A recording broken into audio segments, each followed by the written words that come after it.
ಇವತ್ತು ಬೆಳಗ್ಗೆಯಿಂದನೂ ಕಾರಣ ಗೊತ್ತಿಲ್ಲ ರೀ, ನನ್ನ ಮೈಂಡಲ್ಲಿ ಬರೀ ನೆಗೆಟಿವ್ ಥಾಟ್ಸ್ಗಳು ಓಡ್ತಾ ಇದೆ. ಅದಕ್ಕೋಸ್ಕರನೇ ನಾನು ಇವತ್ತು ಒಂದು ಸಣ್ಣ ಟಾಕ್ಸಿಕ್ ಟೆಸ್ಟ್ ಮಾಡಬೇಕು ಅಂತ ಇದ್ದೀನಿ. ನನ್ನ ಮೈಂಡಲ್ಲಿ ಅದೆಷ್ಟು ನೆಗೆಟಿವ್ ಥಾಟ್ಸ್ಗಳು ಓಡ್ತಾ ಇದೆ ಅನ್ನೋದಕ್ಕೆ ಟೆಸ್ಟ್ ಮಾಡೋದಕ್ಕೋಸ್ಕರ ಇಲ್ಲಿ ಒಂದು ಫೋಟೋ ಇದೆ. ಈ ಫೋಟೋದಲ್ಲಿ ಇಬ್ಬರು ಹುಡುಗರು ತುಂಬ ಸಂತೋಷವಾಗಿ ಟೆರೆಸ್ ಮೇಲೆ ನಿಂತ್ಬಿಟ್ಟು ಮಾತಾಡ್ತಾ ಇದ್ದಾರೆ. ಆದರೆ ನನ್ನ ಮೈಂಡಲ್ಲಿ ಒಂದು ನೆಗೆಟಿವ್ ಥಾಟ್ ಬರ್ತಾ ಇದೆ. ಅದು ಏನಪ್ಪ ಅಂದರೆ, ಇವರಿಬ್ಬರು ಜಾಬ್ನಿಂದ ಕಳ್ಕೊಂಡಿರ್ತಾರೆ. ಬಾಸ್ಗಳು ತುಂಬ ಡೆಸ್ಪರೇಟ್ ಆಗಿ ಜಾಬಿಂದ ಕಿತ್ತು ಬಿಸಾಕ್ಬಿಟ್ಟು ನನ್ನ ಕಣ್ಣೆದುರುಗಡೆ ಬರಬೇಡಿ ಅಂತ ಹೇಳಿ ಇವ್ರಿಗೆ ಆವಾಜ್ ಹಾಕ್ಬಿಟ್ಟು ಕಳಿಸಿರ್ತಾರೆ.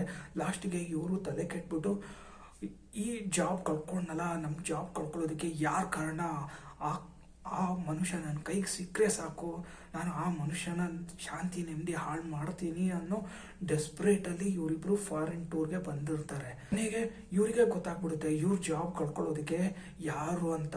ಅದು ಯಾವಾಗ ಅಂದರೆ, ಇವರಿಬ್ರು ಮೈಂಡಲ್ಲಿ ಏನೇನು ಕಾರಣ ಇತ್ತು ಅದನ್ನು ಇವರಿಬ್ರು ಮೀಟ್ ಆಗಿ ಮಾತಾಡಿ, ಹಾಗೆ ಫ್ರೆಂಡ್ಶಿಪ್ ಆಗಿ ಇವ್ರ ಲೈಫ್ನಲ್ಲಿ ನಡೆದಿರುವಂಥ ಘಟನೆಗಳನ್ನು ಶೇರ್ ಮಾಡ್ಕೊತಾ ಇರ್ತಾರೆ. ಕೊನೆಗೆ ಶೇರ್ ಮಾಡ್ಕೊಂಡಿರ್ತಾರೆ.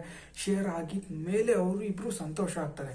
ಓ, ನನ್ನ ಜಾಬ್ ಹೋಗೋದಕ್ಕೆ ನೀನೇ ಕಾರಣ ಅಂತೇಳಿ ಮೊದಲನೇ ಮನುಷ್ಯ ಹೇಳ್ತಾನೆ. ಎರಡನೇ ಮನುಷ್ಯನೂ ಹೇಳ್ತಾನೆ, ನಾನು ತುಂಬ ದಿವಸದಿಂದ ಹುಡುಕ್ತಾ ಇದ್ದೆ ಗುರು, ನನ್ನ ಲೈಫ್ನಲ್ಲಿ ಎಂಥ ಒಳ್ಳೆ ಜಾಬ್ ಸಿಕ್ಕಿತ್ತು, ಈ ಜಾಬ್ನ ಕಳ್ಕೊಳ್ಳೋದಕ್ಕೆ ನೀನೇನೋ ಕಾರಣ. ಹೌದು, ನನ್ನ ಬಾಸ್ಗೆ ಏನು ಮಾಡಿದ್ದೆ, ಆ ಥರ ನನಗೆ ಎಗರಾಡ್ಬಿಟ್ಟು ಜಾಬಿಂದ ಕಿತ್ತು ಬಿಸಾಕ್ಬಿಟ್ಟು ನನಗೆ ಆಫೀಸಿಂದ ಆಚೆ ತೊಗೊಂಬಂದ್ಬಿಟ್ಟು ಬಿಸಾಕ್ಬಿಟ್ಟ ಅಂತ ಮೊದಲನೇ ಮನುಷ್ಯ ಹೇಳ್ತಾನೆ. ಎರಡನೇ ಮನುಷ್ಯ ಹೇಳ್ತಾನೆ, ನೋಡು ಗುರು, ನನ್ನ ಬಾಸ್ ಜೊತೆಗೆ ನಾನು ಮಾತಾಡ್ತಾ ಇದ್ದೆ, ನನ್ನ ಬಾಸ್ ಜೊತೆಗೆ ರಿಯಾಕ್ಷನ್ ಕೊಡೋದಕ್ಕೆ ಆಗ್ತಾ ಇರಲಿಲ್ಲ. ಲಾಸ್ಟಿಗೆ ನಿಮ್ಮ ಬಾಸ್ ಎದುರುಗಡೆ ಬಂದು ಮಾತಾಡುವಾಗ ಯಾವುದೋ ಒಂದು ವಿಷಯ ಕನ್ವರ್ಸೇಷನಲ್ಲಿ ನೆಗೆಟಿವ್ ಥಾಟ್ ಬಂದು ಅವ್ರ ಮೇಲೆ ಎಗರಾಡ್ಬಿಟ್ಟೆ. ಲಾಸ್ಟಿಗೆ ಆ ಒಂದು ಫ್ರಸ್ಟ್ರೇಷನ್ ತೊಗೊಂಬಂದ್ಬಿಟ್ಟು ನಿನ್ನ ತಲೆ ಮೇಲೆ ಹಾಕಿದ್ದಾರೆ ಅಂತ ಹೇಳ್ತಾನೆ. ಎರಡನೇ ಮನುಷ್ಯ ಕೂಡ ಹೇಳ್ತಾನೆ, ಇಲ್ಲ ಗುರು, ನನ್ನ ಬಾಸು ಕೂಡ ಬಂದು ಯಾರೋ ಅವ್ರಿಗೆ ನನ್ನ ಹೆಸರಲ್ಲಿ ಪ್ರ್ಯಾಂಕ್ ಕಾಲ್ ಮಾಡಿಬಿಟ್ಟು ಟಾರ್ಚರ್ ಕೊಟ್ಬಿಟ್ಟಿದ್ದಾರೆ, ಹಾಗಾಗಿ ನನ್ನ ಬಾಸ್ ಕೋಪ ಬಂದು ನನಗೆ ಜಾಬಿನ ಕಿತ್ತು ಬಿಸಾಕಿದ್ದಾರೆ ಅಂತ ಹೇಳ್ತಾ ಇದ್ದ ಎರಡನೇ ಮನುಷ್ಯ. ನೋಡಿ, ನನ್ನ ಮೈಂಡಲ್ಲಿ ಎಷ್ಟೊಂದು ನೆಗೆಟಿವ್ ಥಾಟ್ಸ್ಗಳು ಬರ್ತಾ ಇದೆ.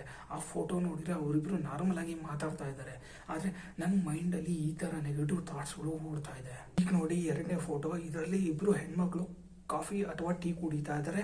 ಆಮೇಲೆ ಇಬ್ಬರು ಜೊತೆಯಲ್ಲಿ ನಗ್ತಾ ಇದ್ದಾರೆ. ಇದರಲ್ಲೂ ಕೂಡ ನನ್ನ ಮೈಂಡಲ್ಲಿ ಬರೀ ನೆಗೆಟಿವ್ ಥಾಟ್ಸ್ಗಳೇ ಬರ್ತಾ ಇದೆ.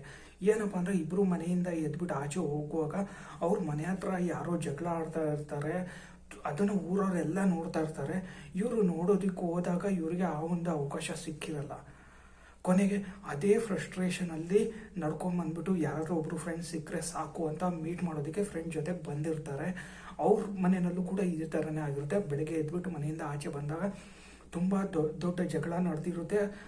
ಆ ಒಂದು ಜಗಳನ ನೋಡೋದಕ್ಕೆ ಅವರು ಕೂಡ ಮಿಸ್ ಆಗಿರ್ತಾರೆ. ಆ ಒಂದು ಡೀಟೇಲ್ಸ್ ಇವರಿಬ್ರು ಶೇರ್ ಮಾಡ್ಕೊಂಡ್ಬಿಟ್ಟು ಕೊನೆಗೂ ಇವತ್ತಿನ ದಿನ ಬೆಳಗ್ಗೆಯಿಂದ ಇದ್ದಂಥ ಫ್ರಸ್ಟ್ರೇಷನಿಂದ ಆಚೆ ಬರೋದಕ್ಕೆ ಒಂದು ಕಾರಣ ಆಯಿತು.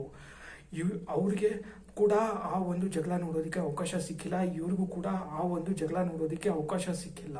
ಕೊನೆಗೆ ಇವರಿಬ್ರು ಸ್ಯಾಟಿಸ್ಫ್ಯಾಕ್ಷನ್ ಆಗಿರ್ತಾರೆ.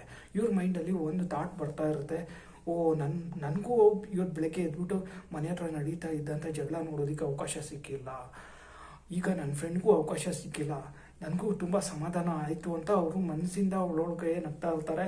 ಆಮೇಲೆ ಅವರಿಬ್ಬರು ಅದೇ ಜೋಕ್ಸ್ಗಳನ್ನು ಶೇರ್ ಮಾಡ್ಕೊತಾ ಇರ್ತಾರೆ. ಅವ್ರ ಮೈಂಡಲ್ಲಿ ಈ ಥಾಟ್ ಕೂಡ ಓಡ್ತಾ ಇರುತ್ತೆ, ಇವತ್ತೇನಾದ್ರು ಬೈ ಚಾನ್ಸ್ ಮಿಸ್ ಆಗಿ ನನ್ನ ಫ್ರೆಂಡ್ ನೋಡಿದರೆ ನಾನು ತುಂಬ ದುಃಖದಲ್ಲಿ ಇರ್ತಾ ಇದ್ದೆ, ಇವತ್ತಿನ ದಿನ ನನ್ನ ಜೀವನ ಪೂರ್ತಿ ಮರೆಯೋದಕ್ಕೆ ಸಾಧ್ಯ ಇಲ್ಲ ಅಂತ ಇವ್ರು ಹೇಳ್ಕೊತಾ ಇರ್ತಾರೆ. ಅವ್ರ ಮುಖ ನೋಡ್ಬಿಟ್ಟು ಇವ್ರ ಮುಖ ನೋಡ್ಕೊಂಡ್ಬಿಟ್ಟು ಅವ್ರ ಮನಸ್ಸಲ್ಲೂ ಕೂಡ ಇದೇ ಹೇಳ್ತಾ ಇರ್ತಾರೆ, ಓ, ಇವತ್ತು ನನ್ನ ಫ್ರೆಂಡ್ ಏನಾದ್ರು ಮನೆ ಹತ್ರ ನಡೆದಿರುವಂಥ ಜಗಳ ಏನಾದ್ರು ನೋಡಿದರೆ ಆಮೇಲೆ ಅವರ ಎಕ್ಸೈಟ್ಮೆಂಟ್ ನೋಡಿ ನನಗೂ ಕೂಡ ಇವತ್ತಿನ ದಿವಸ ರಾತ್ರಿ ನಿದ್ದೆ ಬರೋದಿಲ್ಲ ಅನ್ನೋ ಥರ ಅವರಿಬ್ಬರು ಅವ್ರ ಜೀವನದಲ್ಲಿ ನಡೆದಿರುವಂಥ ಇವತ್ತಿನ ಘಟನೆಗಳನ್ನು ಈ ಥರ ಶೇರ್ ಮಾಡ್ಕೊತಾ ಇರ್ತಾರೆ. ಹೌದಲ್ವಾ? ನನ್ನ ಮೈಂಡಲ್ಲಿ ಬರೀ ನೆಗೆಟಿವ್ ಥಾಟ್ಸ್ಗಳು ಬರ್ತಾ ಇದೆ. ಈ ಎರಡನೇ ಫೋಟೋನಲ್ಲೂ ಕೂಡ ನೆಗೆಟಿವ್ ಥಾಟ್ಸ್ದೇ ಆ್ಯಂಗಲ್ ಬರ್ತಾ ಇದೆ. ನಾನು ಇದು ಕೂಡ ಹೇಳ್ಬೋದಾಗಿತ್ತವ, ಇಬ್ಬರು ಫ್ರೆಂಡ್ಸ್ ಬಂದು ಭೇಟಿ ಮಾಡಿದ್ದಾರೆ, ತುಂಬ ಖುಷಿಯಾಗಿ ಮಾತಾಡ್ತಾ ಇದ್ದಾರೆ ಅಂತ. ಆದರೆ ನನ್ನ ಮೈಂಡಲ್ಲಿ ಆ ಯೋಚನೆ ಬರ್ತಾ ಇಲ್ಲ. ನೋಡಿ, ಮೂರನೇ ಫೋಟೋ, ಇದು ತುಂಬ ಇಂಪಾರ್ಟೆಂಟು. ಇದು ಒಂದು ಫ್ಯಾಮಿಲಿದು ಫೋಟೋ ಇದೆ. ತಂದೆ ತಾಯಿ ಇದ್ದಾರೆ, ಇಬ್ಬರು ಮಕ್ಕಳು ಇದ್ದಾರೆ. ನನ್ನ ಪ್ರಕಾರ ತಂದೆನೇ ಒಂದು ಜೋಕ್ ಹೇಳಿರ್ತಾರೆ. ಆ ಜೋಕ್ ಕೇಳಿಬಿಟ್ಟು ಅವರಿಬ್ಬರು ತುಂಬ ಜೋರಾಗಿ ನಗ್ತಾ ಇರ್ತಾರೆ. ಅವರು ನಗೋದು ನೋಡಿದ್ರೆ ನನಗೆ ಯಾಕೋ ಅನ್ನಿಸ್ತಾ ಇದೆ ಇಲ್ಲಿ ಒಂದು ಸಮಸ್ಯೆ ಇದೆ ಅಂತ. ಒಂದು ದಿನ ಮೊದಲು ಅವರಿಬ್ಬರು ಜಗಳ ಮಾಡಿರ್ತಾರೆ. ಆ ಒಂದು ಜಗಳ ಬಿಡಿಸೋದಕ್ಕೋಸ್ಕರ ಅಪ್ಪ ಇಬ್ಬರಿಗೂ ಸರಿಯಾಗಿ ಕ್ಲಾಸ್ ತೊಗೊಂಡ್ಬಿಟ್ಟು ಫುಲ್ ಚಾರ್ಜ್ ಮಾಡಿರ್ತಾರೆ. ಆ ಒಂದು ಚಾರ್ಜ್ ಆಗಿದ ಮೇಲೆ ಅವ್ರಿಗೆ ಹೇಳಿರ್ತಾರೆ, ಇನ್ನೊಂದು ಸಾರಿ ಜಗಳ ಮಾಡಿದ್ರೆ ನೀವು ಸುಮ್ಮನೆ ಇರೋದಿಲ್ಲ ಅಂತೇಳಿ ಅವ್ರಿಗೆ ಸಖತ್ತಾಗಿ ಕ್ಲಾಸ್ ತೊಗೊಂಡಿರ್ತಾರೆ ಅಂತ ನನಗೆ ಅನ್ನಿಸ್ತಾ ಇದೆ. ಕೊನೆಗೆ ನೆಕ್ಸ್ಟ್ ಡೇ ಅಪ್ಪ ಬಂದು ಜೋಕ್ ಹೇಳಿದಾಗ ಅವ್ರೇನಾದ್ರು ನಕ್ಕಿಲ್ಲ ಅಂದರೆ ಅಪ್ಪ ಮತ್ತೆ ಹೊಡೆದ್ರೆ ಎಲ್ಲಿ ಪ್ರಾಬ್ಲಮ್ ಆಗುತ್ತೋ ಅಂತ ಅವರು ಓವರ್ ಆ್ಯಕ್ಟಿಂಗ್ ಮಾಡಿ ತುಂಬ ಜೋರಾಗಿ ನಗ್ತಾ ಇದ್ದಾರೆ. ಆ ಫೋಟೋದಲ್ಲಿ ನೋಡಿದ್ರೆ ಇದು ಒಂದು ಸಿಂಪಲ್ ಕನ್ವರ್ಸೇಷನ್ ಥರ ನನಗೆ ಕಾಣಿಸುತ್ತೆ ಮೇಲ್ನೋಟಕ್ಕೆ. ಆದರೆ ಈ ಫೋಟೋ ನೋಡಿದ್ರೂ ಕೂಡ ನನ್ನ ಮೈಂಡಲ್ಲಿ ಬರೀ ನೆಗೆಟಿವ್ ಥಾಟ್ಸ್ಗಳು ಬರ್ತಾ ಇದೆ. ಈ ಫೋಟೋದಲ್ಲಿ ಇಬ್ಬರು ಕಪಲ್ಸ್ ಇದ್ದಾರೆ. ಒಬ್ಬರು ದುಃಖದಲ್ಲಿ ಕೂತಿದ್ದಾರೆ, ಇನ್ನೊಬ್ಬರು ಅವರಿಗೆ ಸಮಾಧಾನ ಮಾಡ್ತಾ ಇದ್ದಾರೆ. ಇದರಲ್ಲೂ ಕೂಡ ನನ್ನ ಮೈಂಡಲ್ಲಿ ಕಂಪ್ಲೀಟಾಗಿ ಬರೀ ನೆಗೆಟಿವ್ ಥಾಟ್ಸ್ಗಳೇ ಬರ್ತಾ ಇದೆ. ಯಾಕೆ ಅಂದರೆ ಅವರಿಬ್ಬರು ಒಂದು ವಾರದಿಂದ ಜಗಳ ಮಾಡ್ತಾ ಇರ್ತಾರೆ. ಜಗಳ ಮಾಡ್ತಾ ಇವತ್ತಿನ ದಿನ ಒಬ್ಬರು ಇನ್ನೊಬ್ಬರಿಗೆ ಫುಲ್ ಚಾರ್ಜ್ ಮಾಡಿರ್ತಾರೆ. ಆ ಒಂದು ಚಾರ್ಜಿಂದ ಅವರಿಗೆ ತುಂಬ ಏಟು ಬಿದ್ದಿರುತ್ತೆ. ಕೊನೆಗೆ ಅವರು ಆಸ್ಪತ್ರೆಗೂ ಕೂಡ ಹೋಗಿ ಬಂದಿರ್ತಾರೆ. ಈಗ ಇವ್ರು ಬಂದು ಅವ್ರಿಗೆ ಎಕ್ಸ್ಕ್ಯೂಸ್ ಕೇಳ್ತಾರೆ, ನಾನು ತಪ್ಪು ಮಾಡಿದ್ರಿಂದ ನಿಮಗೆ ಏಟು ಬಿದ್ದಿದೆ, ಹಾಗಾಗಿ ನನಗೆ ಕ್ಷಮಿಸ್ಬಿಡಿ ಅಂಥೇಳಿ ಅವ್ರಿಗೆ ಕ್ಷಮೆ ಕೇಳಿಬಿಟ್ಟು ಅವ್ರಿಗೆ ಈಗ ಸಮಾಧಾನ ಮಾಡ್ತಾ ಇದ್ದಾರೆ. ಆದರೆ ಅವರು ಸಮಾಧಾನ ಆಗೋದಕ್ಕೆ ರೆಡಿ ಇಲ್ಲ, ಡ್ರಾಮಾ ಮಾಡ್ತಾ ಇದ್ದಾರೆ. ಸಿಕ್ಕಿದೆ ಅವಕಾಶ ಅಂತೇಳಿ ಅವ್ರಿಗೆಲ್ಲೋ ಏಟ್ ಬಿದ್ದಿದೆ ಅಂತ ಡ್ರಾಮಾ ಮಾಡ್ತಾ ಇದ್ದಾರೆ. ನನ್ನ ಮೈಂಡಲ್ಲಿ ಇದೇ ಥರನೇ ಥಾಟ್ ಬರ್ತಾ ಇದೆ. ಆದರೆ ಈ ಫೋಟೋದಲ್ಲಿ ನೋಡಿದ್ರೆ ತುಂಬ ಎಮೋಷ್ನಲ್ ಸೀನ್ ಥರ ಕಾಣಿಸ್ತಾ ಇದೆ. ಆದರೆ ಆ ಒಂದು ಎಮೋಷ್ನಲ್ ಸೀನ್ ಬಗ್ಗೆ ಮಾತಾಡೋದಕ್ಕೆ ನನ್ನ ಮೈಂಡಲ್ಲಿ ಏನು ಐಡಿಯಾನೇ ಬರ್ತಾ ಇಲ್ಲ. ಅಂದರೆ ಇದು ಸ್ವಲ್ಪ ಜಾಸ್ತಿನೇ ಟಾಕ್ಸಿಕ್ ಆಯ್ತಲ್ವಾ.